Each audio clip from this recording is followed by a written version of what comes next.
And good morning, evening, or afternoon, depending on what part of the globe you're on and what time zone you're in. I'm your host, Skeptically Speaking.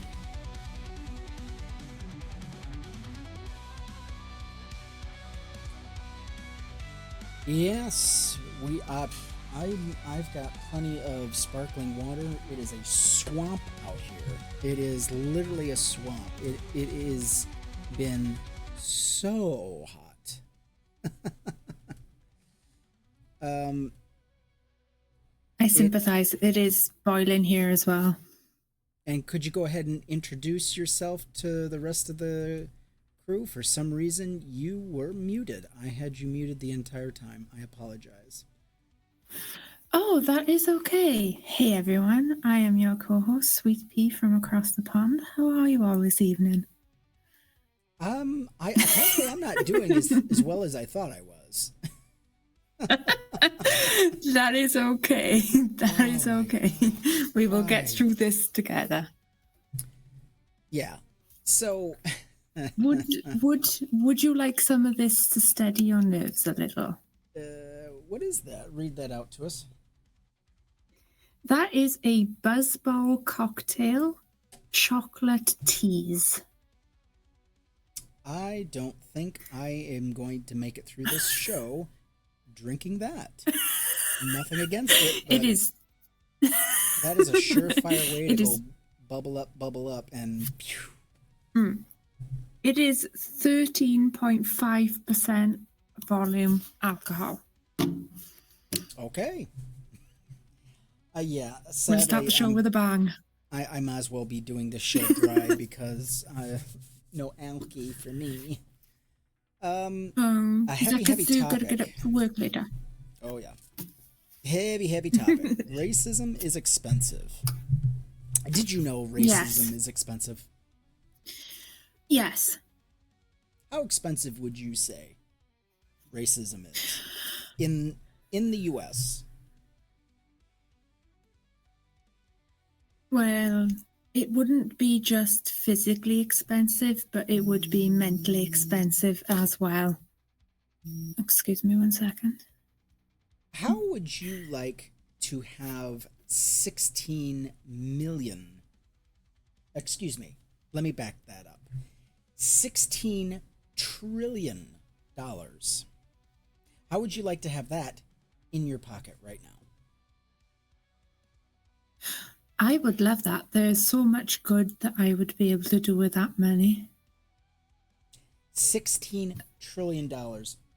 According to a bank, Citigroup, not some left-wing organization that tracks this stuff, but a bank has literally said Citigroup, hardly a bastion of liberal leftist well-doers. In fact, they've been in the news for being quite shits. But the cost of racism: U.S. economy lost 16 trillion because of discrimination. That's what Citigroup says. Nationwide protests have cast a spotlight on racism and inequality in the United States. Now, a major bank has put a price tag on how much the economy has lost as a result of discrimination against African Americans. 16 trillion. Since year 2000, so in 25 years, so 16 trillion divided by 25, and then that's how much you get per year. But gross domestic product lost that much as a result of discriminatory practices in a range of areas, including education, access to business loans, including, according to a new study by Citigroup, it's not an insignificant number. By comparison, U.S. GDP totaled 19.5 trillion last year. So this was in 2020. Oh, excuse me. No, when was this article written? Oh, yeah, September 2020. We did 19.5 trillion total gross domestic product. Now, add about $1.5 trillion to that. That is a huge cut over 25 years. Or no, less than $1 trillion. So yeah, if you just kept adding it up, just tacking on maybe 0.875 billion, and that's your total number. I'm just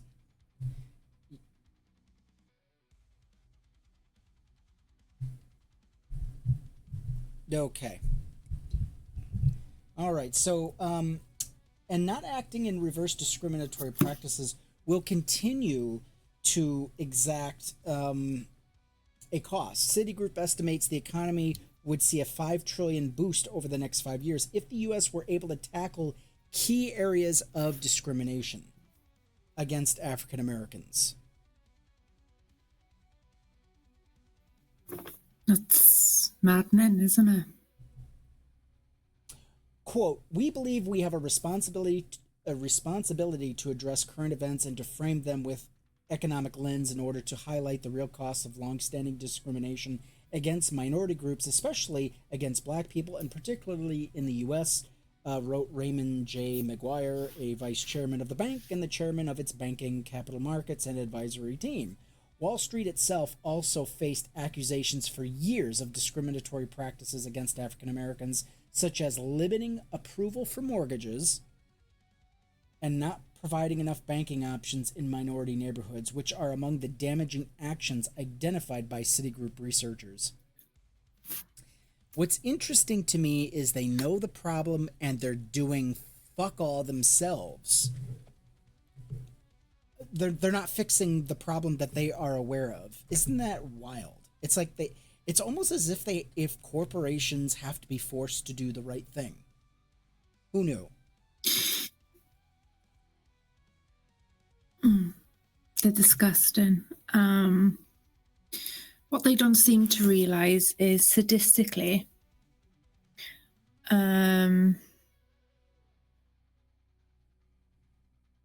the ethnic minority are most likely to hold a job and pay back loans rather than a, say, white person.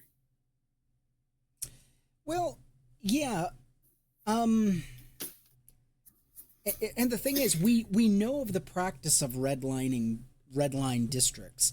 Basically, what that is a practice of redlining an entire neighborhood that's considered ghetto, poor.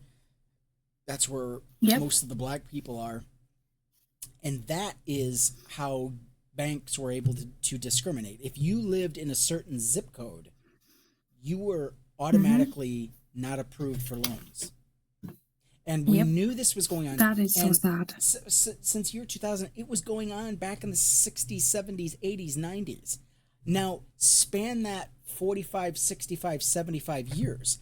How much do you think our gross domestic product has lost then? The number is so mind-boggling. It is so staggering in scope. I couldn't even imagine the number. I'm sure someone has done research into this area. There's got to be. Is the number so astronomically mind-blowing? It's got to be. Yeah, I think it is. I mean,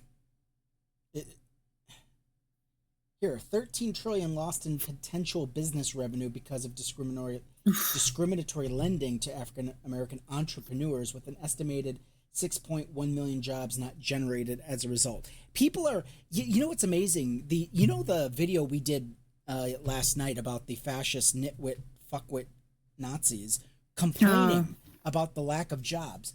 There's your jobs right there. You want jobs generated? Stop discriminating against black people. I mean, I guess numbers don't lie. They're still true to this day. Who knew? 2.7 trillion in income loss because of disparities in wages suffered by African Americans.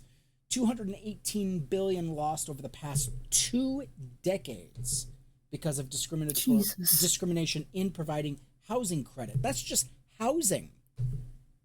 218 billion. Wow. And 90 billion to 113 billion in lifetime income loss from discrimination in accessing higher education. And you know who gets hurt? Not just black people. That's hurting us whiteys. Mm-hmm. You know? And then they get it, they go, and then these fuckwits go to Jubilee surrounded and then get on a panel and debate and say, oh, all of the good jobs are being taken. We don't get, and they're not, and corporations aren't paying fair wages. It's like, yeah, but you keep voting Republican. You keep voting Republican. They are so... Mm-hmm. You are literally sawing your legs off before you even have a chance to run. What can you do? What can you say? We're going to see examples. We're going to see examples in video in a little bit about the absolute travesty that's happened in this country. Go ahead. So I was just reading, there is an epidemic of white students and other white people that are painfully unawares of the white privilege that they've got. You know. Oh, speaking of white privilege, I have a meme of the billionaire heiress of the In-N-Out burger joint complaining. She wants to leave and quit California and take her family because it's too difficult for her to raise kids and do business. The carcassity of her. She wants to try getting a real job like every normal other person. Try raising a family on minimum wage, right? Exactly.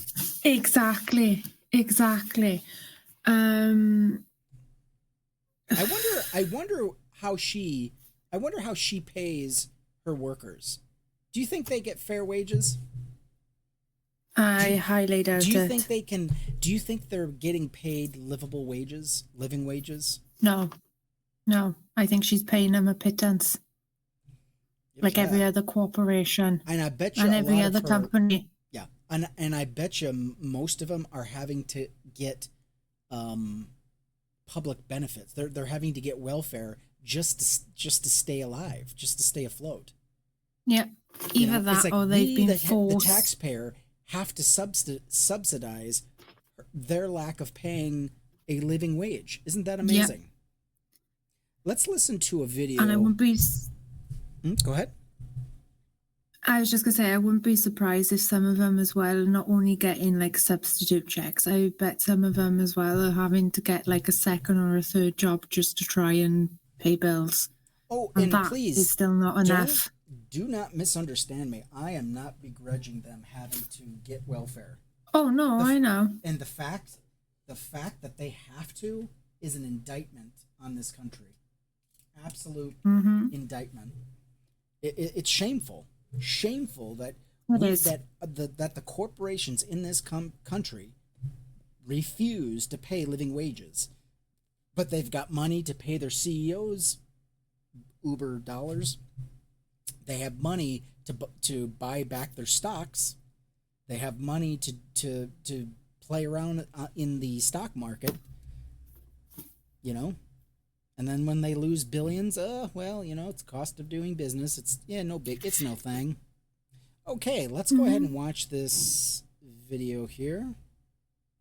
Let me go ahead and mute. And then I'm going to do something interesting for you. I'm going to go ahead and say it. This is for the people who got left behind in November by their families and friends because they voted for Trump. Do you get it now? Are you starting to clock what we were saying? We were telling you this man treats people terribly, and we knew it. And honestly, we think you knew it too. We know. These are the things we know. We know that a 13-year-old filed charges against him but backed out because she feared for her life, and that is documented evidence. We know that 26 women have filed sexual assault charges against him. We know he's found liable for one, and in his documentation where they were asking him questions, he said that E. Jean Carroll seemed like she thought it was sexy being great. Out loud, for the video. We know how he treats women and children. You can tell. We knew he was on the Epstein Island. There's so many photos. I'm sorry, when you take that many photos with someone, you must be buddies. But then he acts like he didn't know they lived in the area, and Ghislaine Maxwell is somehow still in jail. Do you get it yet? We didn't leave you because we wanted to. Honestly, it broke most of our hearts. But to know that you, as a woman, could sit by and watch a man who has done so much damage to women and children and still support him as the leader of our country, it blew our mind. You chose a man you knew did awful things. You knew deep down, but that's the problem. In America, we've just accepted that men in power, especially rich ones, just do bad things. And that's just how it goes. But he's so smart because look at all the zeros behind his name. You chose dollar signs over humanity, and we didn't know how to process that. And then you give us the speech of us not being loving and caring. No! That's literally the whole point. He is on the list. He has hurt women and children, and we knew it, and you knew it, but you let it go because for some reason you thought that's just how it has to be, and it doesn't. There are good men out there that wouldn't do this, that are trying to do better things, but you chose wrong. All you need to do is own that, and most of us would gladly welcome you all back in with open arms. I'm going to be curious. I'm really curious to know how much we're losing because we voted for a rapist, a racist, and misogynist homophobe. How much that's going to hurt this country. Not just, I mean, we can talk about, socially and this and that, but monetarily as well. Racism is expensive. When you vote for fascists, you lose in the end. How did the German economy do after Hitler? How did Italy do after Mussolini? Or Franco in Spain? Or Hirohito in Japan? How did their economies do? Or how about Russia? How did they do? Some of those countries I mentioned, one of them especially, they're still suffering from the ramifications of that. They're still under fascism. Vladimir Putin is a fascist and a dictator. And they are hemorrhaging money, the Russian economy. Your thoughts? I think in just over the 100 days that Trump has been back in office has had extraordinary, devastating consequences on the economy, the country, and the country of the allies. I'm hoping that some of these devastating effects that Trump has caused can be reversed. There's obviously some things, some treaties that have been broken that is probably repairable, but it's probably going to take time to be repaired. Which one of our allies is going to trust us? Which one of our allies is going to come back to the table with us and actually trust us after the shenanigans we've pulled? I'm sad to say I do think that's... have a friend in the world. I am sad to say I do think that's going to be the UK. I do think the UK is going to be the first one to stick their tail between their legs and come back because of how close the US and the UK is. Yeah, it's sad that. Well, anyway. It is. It's undeniable. Let's move on to our next clip, and I mean we could just go on all day, but I want to try to keep this show under an hour. We did a 2-hour marathon yesterday. No, that show was so fun. Also, I loved it. I loved it. I don't regret a second. Yeah, me too. I loved it. No, me neither. Mehdi I Hassan do think is that Trump great. is. Go ahead. Oh, he is. I honestly think that Trump is trying now to distract people from the many lies, disinformation, and everything else that he's said about Epstein. He's trying to distract people now by dropping Martin Luther King Jr. files. There's so much. I People mean, we need to haven't keep focus. we haven't covered the Epstein files yet. Have you noticed? Of all the topics I that know. we've covered on the show, I haven't even been able to even wrap my head around the Jeffrey Epstein Next, garbage. Next show, we could do that. you think I can pull? Yeah, we could. Yeah, You're yeah. asking me to pull a miracle out of my ass. But moving on. You always pull miracles after that. Yes. Well, don't expect much this time around, but we'll see what happens. I will try. The next show, you know what the next show is going to be. We have to talk about Candace Owens. Do we not? Okay, and then It's at just some so point, so much. yeah. Candace Owens is back to her old tricks.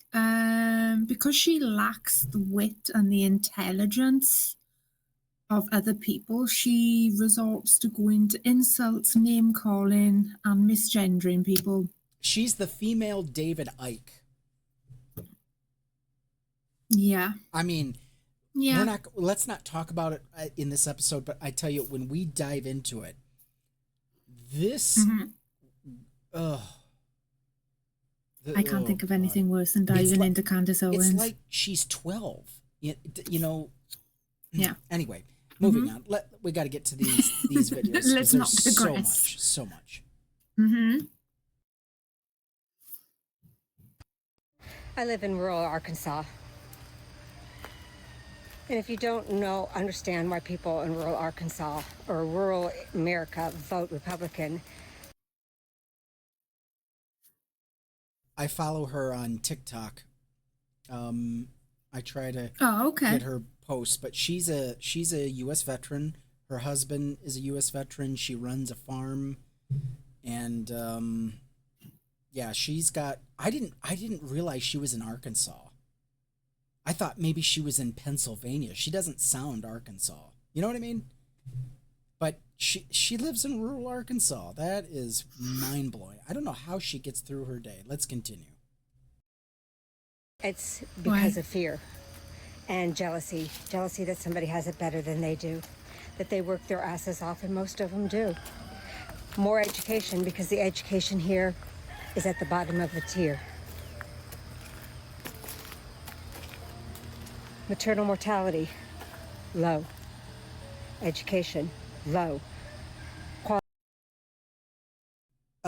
So she meant to say in maternal mortality. She meant I think she meant to say high, meaning it's super high. Oh, okay. Yeah, I'm sure she meant to say that, but because most of her statistics are going to be on the low side as far as education, as far as dollars earned, as far as quality of life and years to live. I mean, everything's low. And then she mentioned the maternal mortality rate, which is actually quite high. But let's listen to some. Yeah. It can't Quality be of living, low. Okay. Infrastructure, super low. There's no industry. There's no hope for these young kids in rural Arkansas to have a job. We had a chance to vote Chris Jones, an actual rocket scientist like myself who was educated and had a plan to bring jobs and infrastructure to Arkansas. But the people I talked to in rural Arkansas will not vote for him because of his color of his skin. And they weren't nice when they described the color of his skin. I think I know what the problem is. What's that?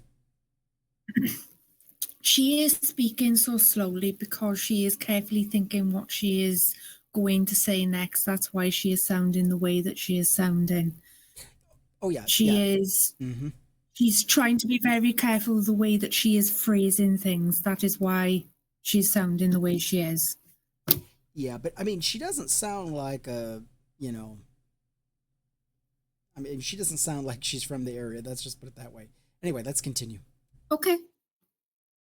So they voted for a sycophant,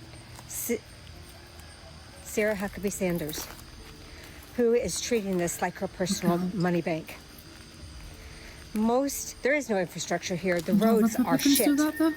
You can drive 2 hours. So my closest grocery store, besides Walmart, is 2 hours away. So if I go that 2 hours to go to that grocery store, the roads I have to take are barely have enough room for 2 people to pass each other. There is no cell phone coverage for over an hour and a half of that ride. And there's no hope to get those roads fixed anytime soon because there's no money. I say that, but lo and behold, what did Sarah do as of July of 2025?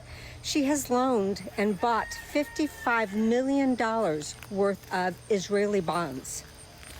So she's loaned Israel $55 million with a catch to give them 100 more million by the end of the year.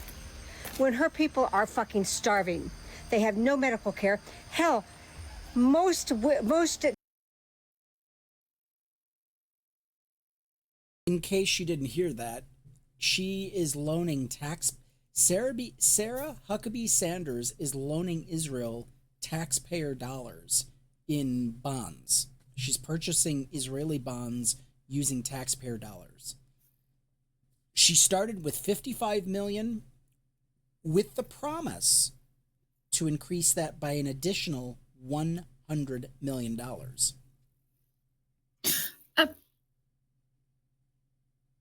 Israel. I have a question.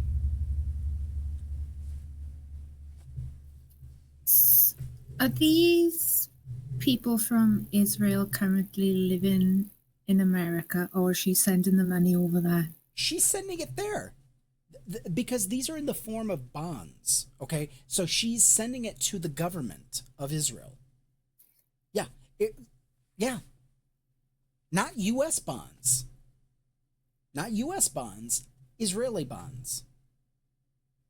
Yet these are the first people, and yet these are the people first to shout about humanitarian aid being shipped over, and then they're doing this. Right, the next natural disaster Arkansas gets or experiences, guess who they're going to be begging? They're going to be begging the Trump administration for money. They're going to be begging for FEMA. They're going to be begging for all of the programs that they voted to defund. That is irony, kind of like Texas. So this is Arkansas. Have you ever heard of the name Maya Angelou? Oh, I love Maya Angelou. Maya Angelou was a poet, philosopher. She starred in a few movies. She did some singing, but she's known more for her books. One of them was Gathering My Name, I Know Why the Cage Bird Sings, and 3 other ones I can't remember off the top of my head. But in those books, she describes growing up with her grandmother in Stamps, Arkansas. Life in Arkansas was miserable if you were white and poor. Even more miserable if you were black and poor. And it's like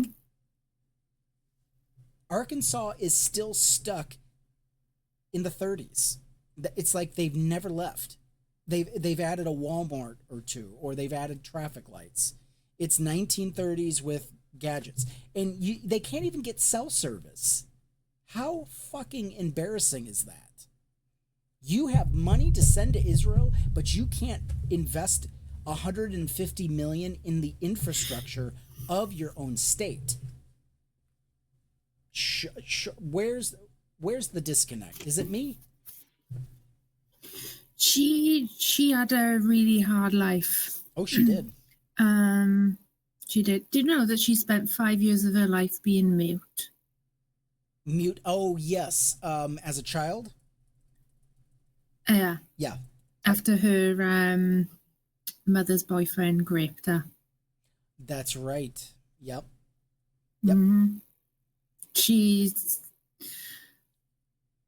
Maya Angelou inspires me because of her strength, resilience, and bravery with everything that And you she's know been what? through. And she's, Arkansas would be in a much better place if they had just listened to black women from Arkansas.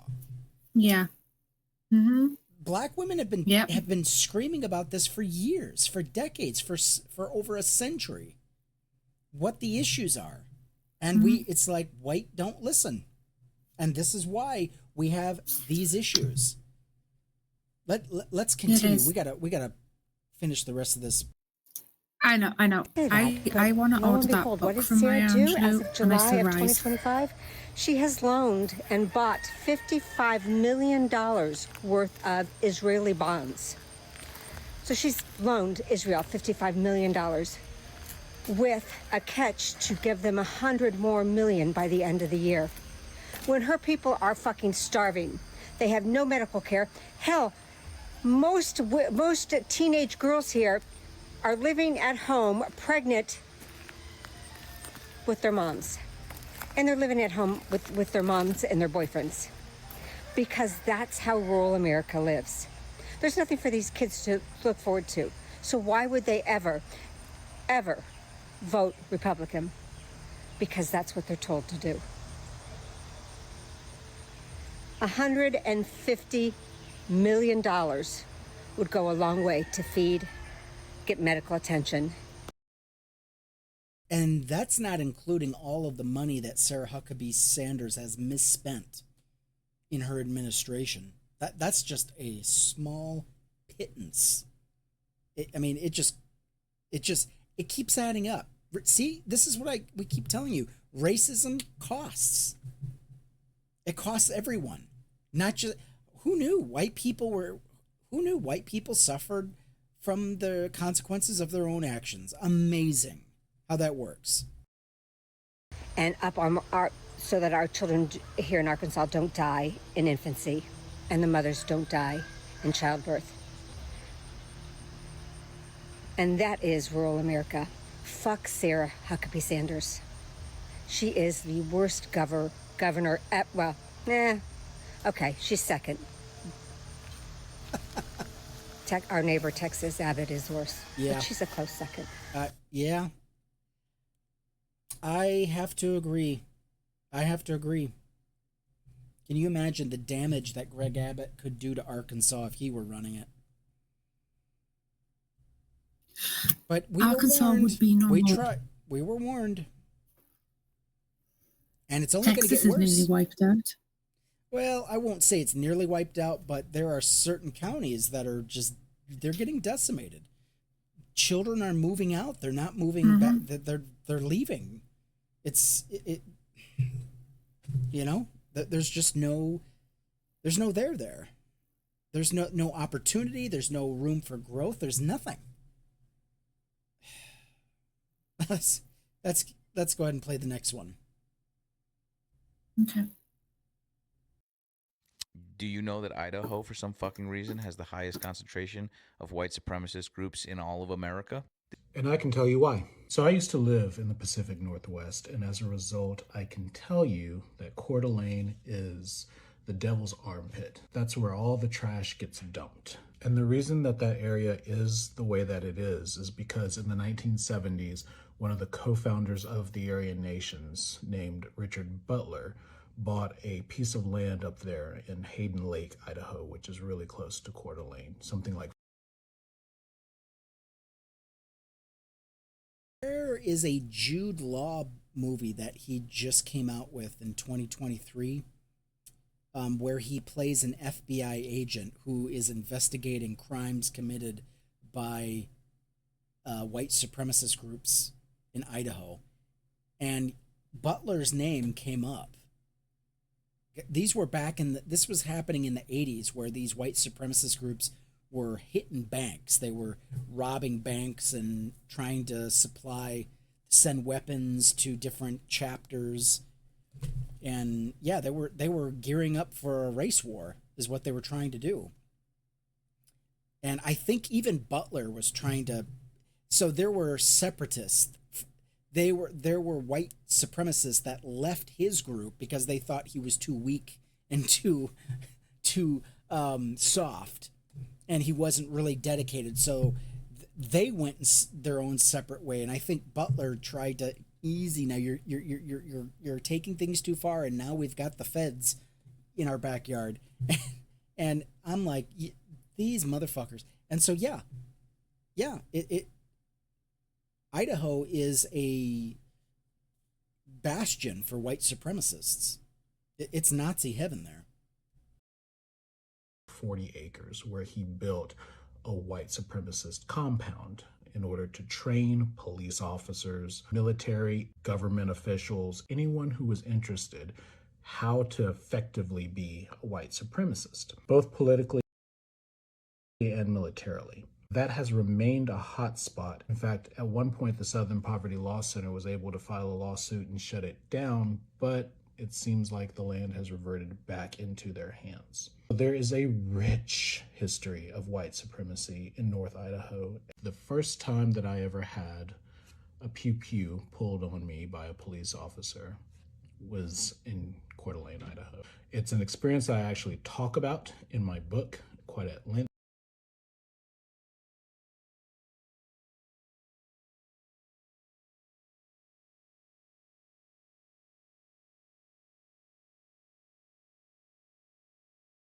So I'm going to read a little portion of his book, Fire in the Hole. I think that might be just the chapter name. It goes like this. In hindsight, it probably had to do with the fact that our neighbor, northern Idaho, was a notorious breeding ground for white supremacy, which I was blissfully unaware of while submitting my admission application. In 1973, Richard Butler, co-founder of the Aryan Nations, moved to Hayden Lake, Idaho, claiming 20 acres of wooded beauty that he subsequently marred with the construction of a white supremacist compound and church, all less than an hour's drive from my alma mater. Looking back, the microaggressions make a lot more sense. Wow. Northern Idaho was beautiful, a pristine lake, tons of outdoor activities, and a thriving nightlife made Spokane neighborhood Coeur d'Alene a favorite getaway for college students. Yet I'll always remember the place I was nearly killed by the police. That night I'd driven with 4 of my white friends to the North Idaho State Fair. As I started the car to head back to Spokane, no fewer than 4 officers surrounded the vehicle and ordered me to step out. Prior to this night, I'd been pulled over maybe once for bogus reasons on my way to and from Idaho, and each time I was released without a ticket. Up to this point, racial profiling had never been more than an annoyance. It was kind of a running joke, and I'd never been ordered out of a car before. This was different. Flashlights, headlights, spotlights, and takedown lights nearly blinded me. Maybe 10 feet away, the primary officer barked commands. He was little more than a silhouette to me, but I could see his gun.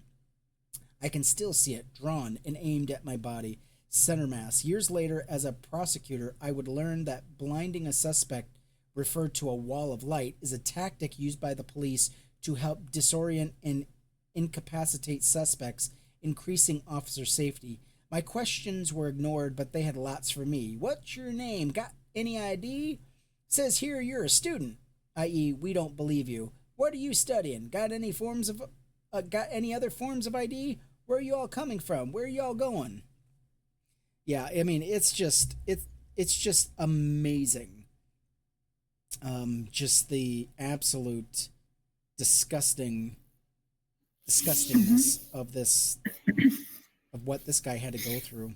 But yeah, and how's Idaho doing? How is the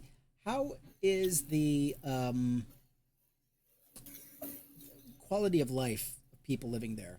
If you're rich, sure, yeah, you're gonna do okay. But God help you if you're poor. I've also talked about in different interviews, and the whole place really just needs to be razed to the ground. It's a shame too, because it's damn pretty country. Welcome back to my series. Yeah.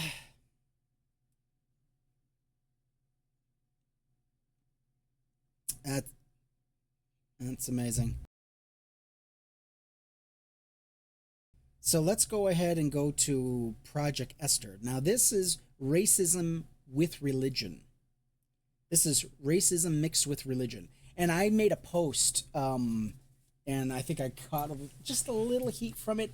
I said in my post on Blue Sky, I said, Christianity always goes back to its fascist roots. It may take a generation or two, but they always make their way back.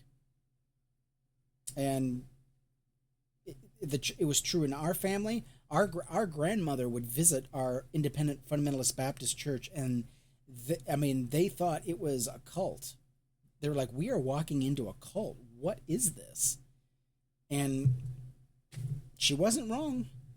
Grandmother wasn't wrong. But, she was a Christian. Her kids became Christians. And then by the time we came along, we were full-fledged independent fundamentalist wackos. And that's my prodigy. That's what I had to grow up with. Let's talk about Project Esther. Have you heard of Project Esther? No, I have not. Please tell me more. It's tangent to. It's basically connected to Project 2025, but it has a lot of Handmaid's Tale ideology. Oof. Yeah, it's as sick as you think it is. Here we go.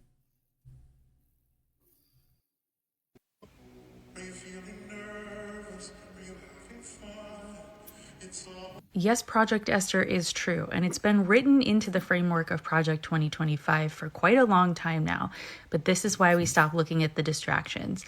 I'm here to break down Project Esther in an educational way because knowledge is power, and I'm not really seeing a lot of content creators do anything other than fearmonger right now, so let me get you the facts. And shameless plug, episode 2 of Total Hypocrisy, the podcast, is going to do a deep dive on this, so stay tuned, make sure you follow along so I can let you know when that episode will be out.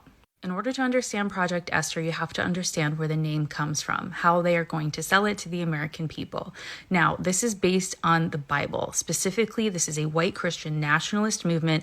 The Heritage Foundation is behind it. It is incorporated and interwoven into Project 2025. In the Bible, Esther is a woman who becomes the queen of Persia and finds herself in the middle of a plot for the Persian people to be absolutely exterminated.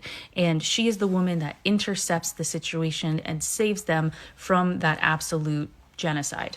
So that's going to be the sell. The sell is going to be that there are people all throughout the country, progressives, leftists, Democrats, anyone who does not agree with the Project 2025 agenda, and they want to essentially exterminate the white Christian nationalists. That's the story they will sell to the American people. Except they will not use the language white Christian nationalists. They will say it's an attack on Christianity. So let me show you now how Project Esther is planned out to sort of infiltrate every aspect of the American people's lives. The main objective of Project Esther is to completely demolish the idea of separation of church and state. And their plan for having this done is to galvanize or emotionally pull at the Christian right and make sure that there is a strong network of faith leaders as well as churches, meaning there's going to be this major network of white Christian nationalists who are moving Project Esther forward. And the plan is to take all of these faith leaders, this giant network that has then been created, and infiltrate the American government at all levels. They will run essentially Project Esther candidates from churches as candidates and get them involved politically all over the country. And they are to focus heavily on the issues of abortion, parental rights, education, and religious liberty. And there are a number of key elements that you have to be on the lookout for. The first of these is church mobilization. They will build a national coalition of churches and pastors who will act as a moral compass for things like elections and public policy. Step 2 is policy influence. They will make sure that they have candidates at all levels of government, like I said. And when they are in these roles, when they hold offices, they are to make sure that they are driving the white Christian nationalist agenda forward. Once elected and installed in their offices, these candidates are to push forward the white Christian nationalist agenda by passing laws that reflect their beliefs. These beliefs include anti-LGBTQ legislation, curriculum bans, the expansion of school choice, and the expansion of religious exemptions in healthcare as well as education. And while this will happen again at all levels of government, step 3 is very specific to local government. And that shows you how unfortunately smart they are. Because when you think about government, you think of the president, you think of the Supreme Court, you think about all of these really big players in Washington, but that's not where the real change happens. Real change happens at the micro levels of government in cities, towns, and boroughs. So they will develop a leadership pipeline for Christian nationalists to become school board members, as well as other very local elected officials. And then those individuals at the micro level of government all throughout the United States will push faith-based policy. And they get all of this done through step 4, which is cultural and spiritual framing. Across the nation, those involved in Project Esther will reframe political issues as spiritual warfare. They will tell Christian believers that they need to be involved politically, not because of activism, not because it is civic duty, but rather because it is religious duty. And those are the straight facts of what is to come. There are so many more intricacies to this, how they will play to the idea that anyone who is pro-Palestine must be an anti-Semite, the idea that they will infiltrate education in very detailed ways. I will go into all of that on the podcast, but this is the fact of what the overview looks like. This is what the goal is, to get rid of the separation of church and state. We need to learn from the black. Sorry about that. That's our next video. No, that's okay. Yeah, so this is why I say Democrats need to get their heads out of their asses. The religious right-wing fascists in this country are united. They will yell and scream at each other when they disagree religiously, but when it comes to voting, they are united. We need to get our heads out of our collective asses and get and take this seriously. People who know better, who are abstaining from voting because a woman is running, or God forbid, a black woman is running. 90 million voters stayed home or didn't vote, or they lied about who they voted for. I'm talking about 90 million Democrat voters, white Democrat voters. Let's be very clear about that. Go ahead. Yeah, I was just going to say, if you hear the news, which does touch on what you were just talking about, did you hear that Trump had fired 3 Democratic Consumer Product Safety Commissioners without cause? Yep. Yesterday, I believe it was. I heard some flap about that. Yeah, their job is to make sure that corporations are making good products that are safe, that won't hurt or for injure, consumers, maim, or kill the end user. Consumers, yeah. I'm telling you, the cost of racism is going up. It's ticking up to an all-time high. It is. It is. You think 16 trillion is a lot? Wait until that's going to climb higher. Yeah, wait until you factor in the next 5 years, because they didn't factor in 2021, 2, 3, 4, and this year. It's going to cost. We're going to be paying out of our ass for a very long time. And then when Democrats get in power, they expect the Democrats just to fix everything right away.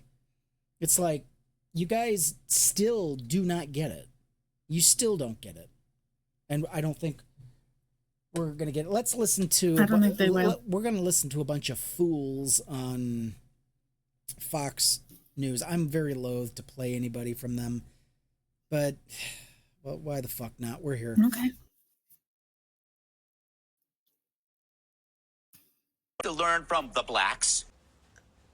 The way they were able to remove the power from the N-word by using it. So from now on, it's what up, my Nazi? Hey, what up, my Nazi? Hey, what's hanging, my Nazi? Nazi, please. Thank God you did a hard eye there. What does it tell you, though?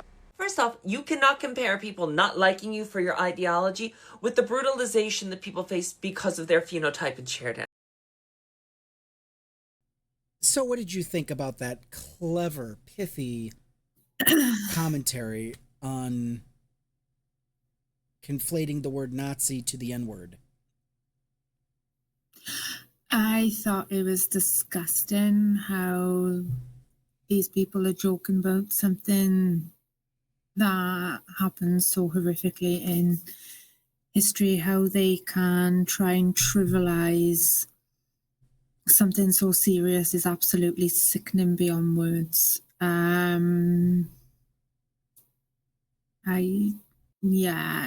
have no words for them joking around. It's absolutely disgusting. Yeah, they're not funny but God at all. forbid. No, but God forbid that anybody releases any LGBT books for kids to actually learn a good education. God forbid anybody releases books on Black history for kids to learn a good education. They completely... Those were the first books that Nazis went after. It's amazing how... Yeah, exactly. We're just repeating history like it's... Yeah. Let's listen to some more. Okay. Ancestry. That's obvious. And you know that even with a moment of thought that that's obvious. But you also know that the people who listen to you rarely have a moment of thought. Secondly, and a little bit of a history lesson you just told on yourself, because Nazi has always been a derogatory term. The National Socialist German Workers' Party never referred to themselves as Nazis. Oh, except for that one time that Joseph Goebbels tried to reclaim the word. Nazi, Sozi. See how he's trying to be sort of cute with it? Hey, what up, my Nazi? Exhibit A. Fun fact, the word Nazi is actually a play on words. That's it not comes cute, from that's the not popular funny. Bavarian name Ignaz. The name became associated with being poor, uneducated, and clumsy. Much in the Now, I was blown away when I heard this, when I found this out. Nazi is not a term they came up with. Nazi is like, it was a shortened version of calling somebody a dumb hick, a hillbilly. That's what it was. And then they tried getting clever with it once, but it didn't really work. But wow, it was always a derogatory term from the very beginning. It's amazing. You don't think about where words come from. It's like we just hear it and that's it. But we're getting an education today, are we not? Let's listen to some more. Oh, definitely. I'm here for it. I love learning things. Exhibit A. Fun fact, the word Nazi is actually a play on words. It comes from the popular Bavarian name Ignaz. The name became associated with being poor, uneducated, and clumsy. Much in the same way that someone in the United States might refer to someone as Cletus. Anyway, as I said, you told on yourself, because even within the framework of your own horseshit analogy, if the only people who can reclaim derogatory words or slurs are the people to whom those words refer, then the only people who can reclaim the word Nazi are people who ascribe to the beliefs of the National Socialist German Workers' Party. Does that describe you, Greg Gutfeld? The answer, of course, is yes. We ran a promotion cutting the price. And we got a nice commercial at the end. Great. Well, yeah, racism has a cost. And we're going back to Texas. All roads lead back to Texas. And we're going to hear some more sad history about the flooding in Kerr County. Here we go. All of us on this side of our property, we also own the opposite side of the creek, made it out alive in a very horrifying way. The gentleman to the left lost his wife and 2 children. And on the other side of her house, all 3 of them was a mom and both of her sons. They're all gone too. We've had no county help, no state help until day, I think, 11. They didn't even know we were out here for the first 3 days. We were out here all by ourselves. No water, no electricity, no nothing. They didn't even know our road was out.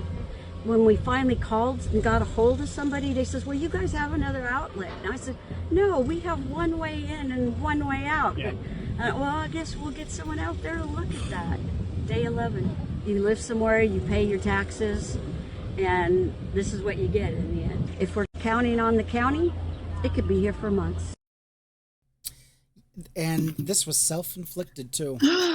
This is what happens when you vote for incompetent fuckwits who have no idea how to govern, who have no desire to govern.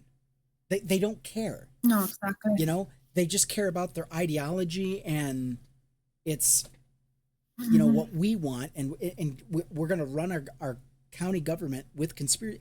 Who knew that running on conspiracy theories ain't going to get the job done? Who knew that voting for fuckwits fascists who promote Trump talking points, who have no original thoughts of their own. And we heard them. We heard Kerr County officials speak about not accepting Joe Biden money because they were so worried that there would be strings attached and that the Biden administration was going to come after them if they misspent the money. They misspent the money anyway. $10 million. Floor is yours. They already accepted Joe Biden's money. Mm-hmm. They already accepted it. They are so. Oh my God. I have no words for what complete. I mean, walking contradictive. There is literally nothing to be said for these people. It's like all you can do is just say, "We tried telling you. We tried warning you. You called us a bunch of conspiracy theorists. You called us a bunch of this, that, and the other. You called us a bunch of bleeding heart liberals. A group of bleeding heart liberals would have helped these people. Can you imagine only having one road in and out? One road in and out in an area that is prone to flooding, and that is the extent. That is the extent of the infrastructure. Your road systems, your way of escape, nothing. Multiple people within shouting distance of her house, drowned, dead, gone. Texas needs to get their head out of their asses and they need to get this sorted. They need to put proper roads, infrastructures and things in place so people are safe. They need to get the power grid sorted. They're still bitching and blaming Biden for this. They've already figured out a way to blame Biden. It's like, where's the 10 money we gave you? Where is it? The $10 million, what do you think that could have done? You know what they spent it on? That could have done a lot to save people. They spent it on their they increased their office size at their local fire department. They added jobs, desk jobs, They bought police. They bought police gear for like riot gear. Kerr County. They bought riot gear. Kerr County doesn't need riot gear. Kerr County doesn't need riot gear. Yeah, they bought some huge. I don't know. It's not exactly a tank, but it's like an armored vehicle for that event. And what did they? Oh, they spent it on a walk path.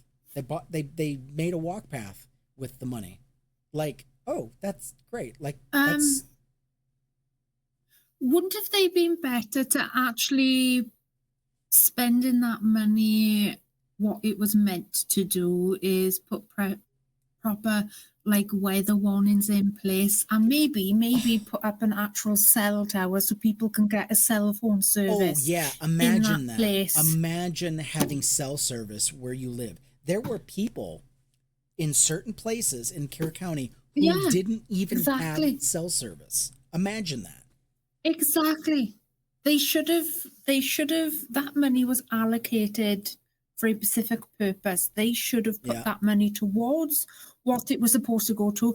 And then any money that was left over, a novel idea, put up some cell towers so people have got cell phone service.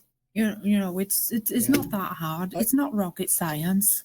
Well, to them it is. Now we're going to have to go to Florida for some more.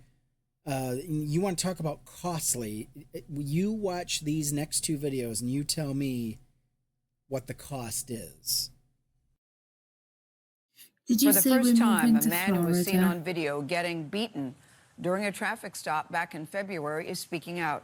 Yesterday, William McNeil Jr. said he didn't do anything wrong during that stop in Jacksonville, Florida. The violent encounter caught on camera sparked outrage. Can you call your supervisor? All right, go for it. Of course, Florida men never do nothing wrong. There's growing fallout over this traffic stop in Jacksonville, Florida from February. After being pulled over, William McNeil Jr. took this cell phone video of an officer punching him and dragging. Okay, so just to explain this scene, beyond horrifying, He was pulled over because he didn't have his headlights on in the rain. It's bright.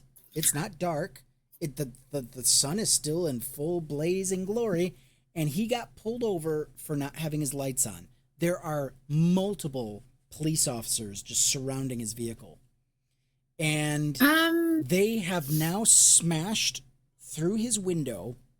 They smashed his window. He's got glass in his face and in his beard.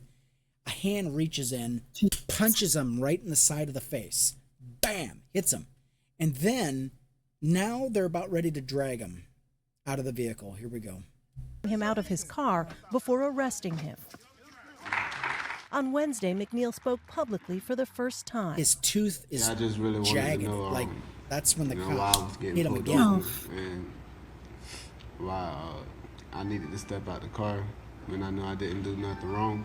McNeil later pled guilty to resisting arrest without violence and driving with a suspended license. His attorneys say that prior to this incident, he had never been arrested. Give me your driver's license, registration, proof of insurance. The officer's body cam footage shows McNeil repeatedly asking why he was pulled over. I've already told you. Why did you pull me over? And shutting his door as an officer tells him to step out several times. What is your reason? Step out. What is your reason? Step out now. The law is clear. A person must comply with an officer's commands, even if that person disagrees with that officer's reason for the stop.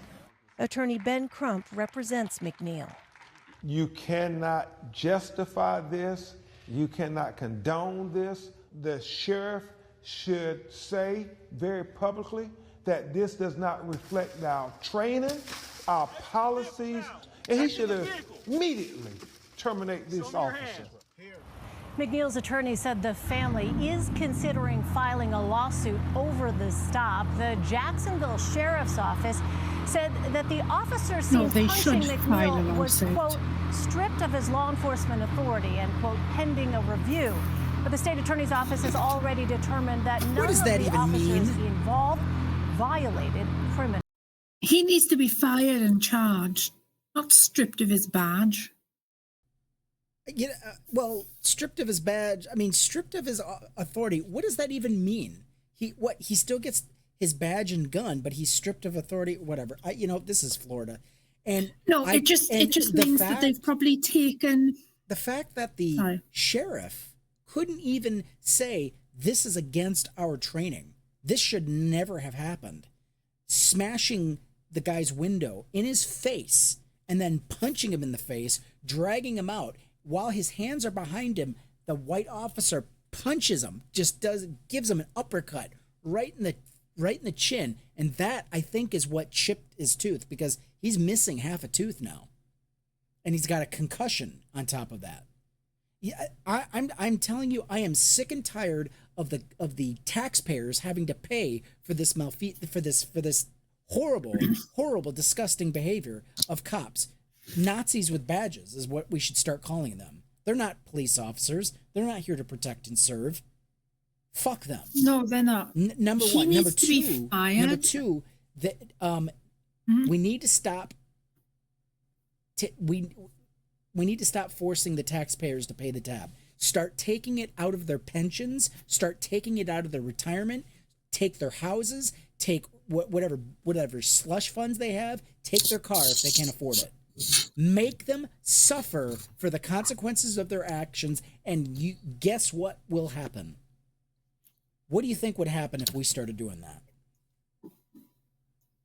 They'd probably stop doing it. I think so. Hit them where it hurts. Yeah, hit them where it hurts. Their money. Yeah, that police officer needs to be fired, though. That sheriff needs to be arrested and charged. The whole department needs to be just burn it to the ground and rebuild it. You can't reform that. Even the sheriff is fucking off his rocker. I mean, you watch that footage and you think that the officer did okay. I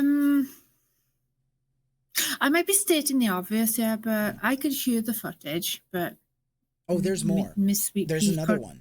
Okay. Yeah. And this one has no commentary from the news. You're going to get to hear it. So, and You'll have For to the send me first the time, videos so I can watch them Sorry. later. Yeah, well, Visuals. I have them posted in the chat, so they're all there. But it is horrific what they did. Let's watch another one. This is going to be the last one because I can't. I almost don't even want to play the last one. It's just fucking abysmal. When he pulled me over, he walked up, opened my door because my window don't work, right? Okay. And then I said, so what I did wrong? Yeah. He said, well, for one, your headlights are off under this weather. I'm like, okay. There's multiple people headlights off, first of all. And then there's no rain. It doesn't matter. You're still required to have headlights on. Can I make an assumption? Can you pull that law Yeah, up? when you step out of the car, I will. Can you call your supervisor? Okay, go ahead. Can I make an assumption, right? Yeah. So for our audience, I'm not able to see the video, so I cannot see these people in the video. So I just wanted to make an assumption that the poor guy in the car that was assaulted, is he black? And Yes, is the he officer definitely white? is. Okay. Here's the out of the 4 officers, one of them was black as well. Yeah. Why didn't he do nothing? No, well, of course. Why he's not didn't gonna the do other anything. officers do something? This is a gang. You don't go against the gang. They all need to be fired. Yeah. Well, I mean, this is why people say all cops are bastards. This is why. People are not safe in their own vehicle. When you have officers who treat the streets as a battle space and every civilian as a possible combatant, what do you think that interaction is going to be like? It's going to be that bad. How will the public who are partly paying the police wages through taxes, how are we supposed to support and trust our officers in blue if this is how they're treating us, the public? How are we supposed to trust them? I certainly don't. I certainly don't. Their behavior is vile. And what do you think? What do you think the African American community is feeling about this? It's open It's open season. But anyway, let's go ahead. Let's play the rest of this video. Okay. Can you call your supervisor? All right, go for it. Okay. Exit the vehicle now. Exit the vehicle. Show me your hands. Here.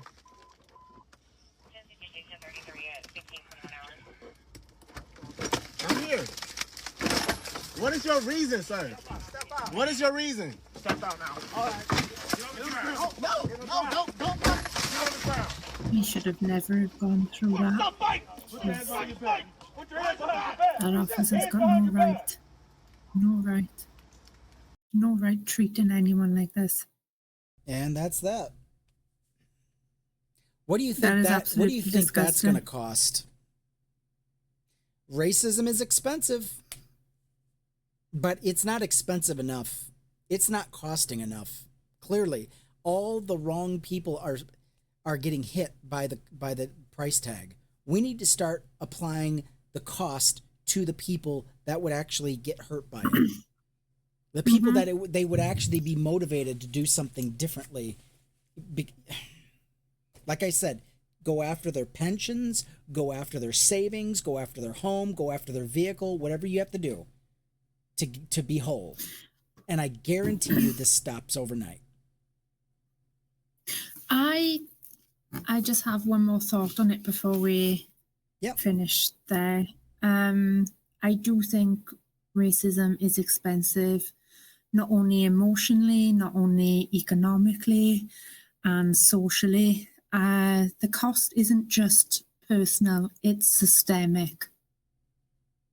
Yeah. And we really need to work together to put a stop to it. It's beyond disgusting. Yeah, it's beyond filth. And the fact that we can't do anything about it is ridiculous. But that's going to be it for the show. Thank you so much for joining us. Biblical History, now Skeptically Speaking. But if you if you like what you heard, if you like what we're doing, please consider supporting us as independent media. You can support us through Venmo, Cash App, and become a Patreon subscriber. We'd more than love to have you. Thank you so much for joining us. And we hope to see you. All right. Yes. Please like, share, and subscribe.